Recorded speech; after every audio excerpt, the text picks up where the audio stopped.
The deafening blare of the train's horn spread throughout the Ulm Hauptbanholf. A clock's chime called through the chaos, and compelled by its ring, the dotted gatherings across the platforms collected their belongings, and families fought against the ebb of the crowd to bid a final goodbye to their loved ones. Our story, however, does not concern those who crossed the threshold of the trains as the platform slowly thinned.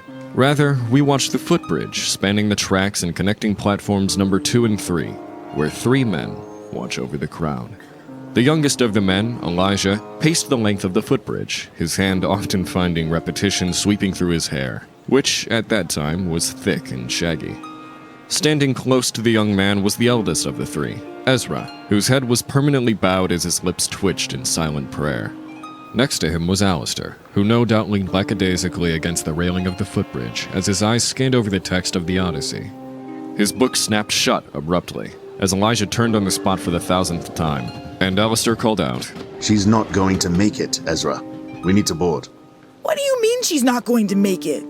Alister looked down the bridge of his nose at the young man, whose pacing stopped before him. "Do you see her down below?" No, but... The train is about to pull from this station, Elijah. Just wait a little longer. She's going to be here. Have faith. Faith? Herodias is a drunk. If you expect her to be anywhere besides the bottom of a glass, you'll be sorely disappointed. Ezra took a step forward, and his hand found purchase on Alister's shoulder. Peace, brother. All will go according to the Lord's plan. Alister, shying away from the touch, shrugged off the hand and stepped back quickly, regaining the distance lost. The Lord's plan? I'll tell you what, Ezra. You go on ahead and have faith in your Lord. But soon you'll realize that your doctrine is conveniently written to reflect the cast of the die, and when that happens, I'd be willing to engage in a chagrin conversation about your Lord's plan. What do you mean? Well, it's simple, isn't it? When something good happens to you, that must be the Lord rewarding you. But when you're a devoted, good little Christian boy who's dedicated every second of his waking life to the Lord, and misfortune still falls upon you, well now, that must be the devil or God testing your faith. I admit it would be nice if there was some semblance of divine justice in this world, but unfortunately, Elijah, that's just not the way life goes. There's nothing more to it than that. I don't understand. Of course you don't. That's why you're still a Catholic, my dear. Hey, at least I believe in something. And you think I don't? None that I've seen. How dreadful. I thought you and I might get along. We're so alike, after all. We're nothing alike.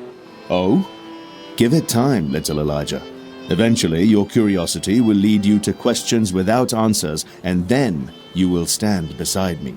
Elijah rolled his eyes, and with a pompous stride, he joined Ezra further down the footbridge.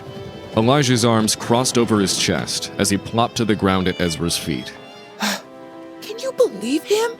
He's not wrong. Huh? About what?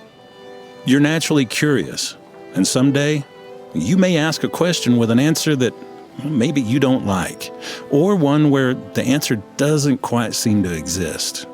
But the Bible has all the answers. Doesn't it, Ezra? Ezra offered the boy a smile, his cloudy gray eyes never leaving Elijah as he crouched down to meet the young man's gaze. Don't make it a habit to turn to the material. When in doubt, you need to ask God. He has the answers. What do you mean? The Bible is an extraordinary tool, Elijah. But at the end of the day, it's just a tool. A saw, it's useless without a carpenter. A forge, it's dormant without a smith. And the Bible, it's just paper without God. Elijah, I promise you, there are always answers to your questions. And when you have questions, turn to God first.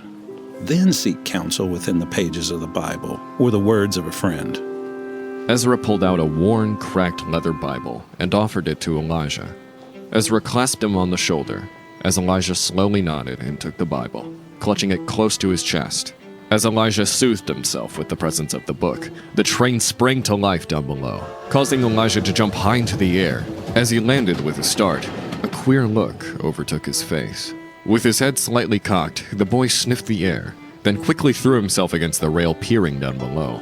Through the steam that hissed from several spigots along the belly of the iron beast, and the black, choking smoke which churned from its roof, Elijah spotted Silas, who slowly worked his way across the platform. Elijah watched as Silas puffed away in the fat Swisher cigar stuck between his lips, and as he tipped his Panama hat to every woman he passed, before Elijah cried out, Silas! Not waiting for permission, Elijah darted down the stairs towards platform number 2. Don't go too far! I won't! Elijah slipped through the dwindling crowd, leaving Alister and Ezra behind. Ezra smiled, watching Elijah run over to Silas and wrap his arms around him, before the two began to make their way back to the footbridge. You earnestly believe that, don't you? You'll have to be more specific. You find most things I believe in odd. About the Bible. I do. You realize what you're preaching is in direct contrast to the doctrine of your church. Of course. You could be hung for heresy if you keep it up. So I should preach falsely then. You should be careful what you inspire in the boy is all. I encourage him to explore his beliefs, despite what our orders are. Your orders. You're one of us, my friend. Hardly.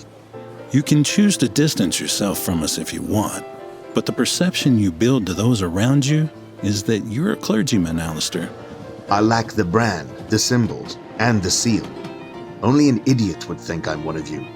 As Elijah and Silas finished their trek up to the footbridge, Ezra offered Silas a grin, who in turn wrapped both of his long arms around Ezra and pulled the man into a tight embrace. Hey, it's good to see you too, my friend. But where's Ava? She weren't in her room, and the clerk at the hotel said she ain't never checked out. Now, I poked my nose into the hotel bar and the other local taverns within 2.5 blocks before I had to head back. I ain't found nothing. Best lead I got was from the bartender at Sevlinger's. Said a woman matching Herodias' description left the bar with some Freda Schuler. Didn't get much time to start looking into her. Don't reckon it would take me much longer to track her down, but with the departure of our train and all... Silas's voice was drowned as the train whistle whined to be heard. Strange, Ezra. I don't see your faith now. If you could see it, well, there wouldn't be a need for my faith, my friend. Alister smirked, and his pupils traced an arch beneath his brow in a long, drawn-out roll. His lips parted, undoubtedly with a fresh retort. But before he could voice his wit, Elijah interjected. We have to leave, Ezra. We can't keep being derailed because Herodias chooses to drink every night.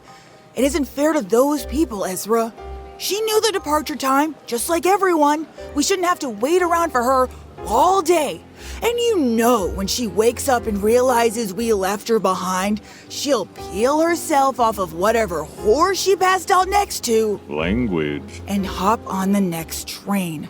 So why wait? The longer we stay in Ulm, the more people will die. We can't just stand here and do nothing because Herodias couldn't be bothered to show up. Maybe you're right, and we should ditch her. Or maybe you need to take a step back and reconsider. Who's going to be pulling the trigger to save those folks with Herodias gone? It ain't gonna be you, that's for sure. Why not me? You don't want that responsibility, Eli. Herodias handles it fine. Herodias has her demons. For God's sake! If none of you are willing to pull the trigger, then I will be more than happy to. Now get on the train. You got a gun, Alister? I'm not going to leave her. If the rest of you can't wait, go ahead and board. Ava and I will catch the next one and meet you there shortly. From the look of the schedules plastered around that ticket counter, there won't be another train to Fryztak for another few weeks. I'm not going to leave her, Silas. Of course. Wouldn't want you to either. The train began to roll down the tracks. Elijah sighed and kicked at the stones on the footbridge as he moaned, Ezra.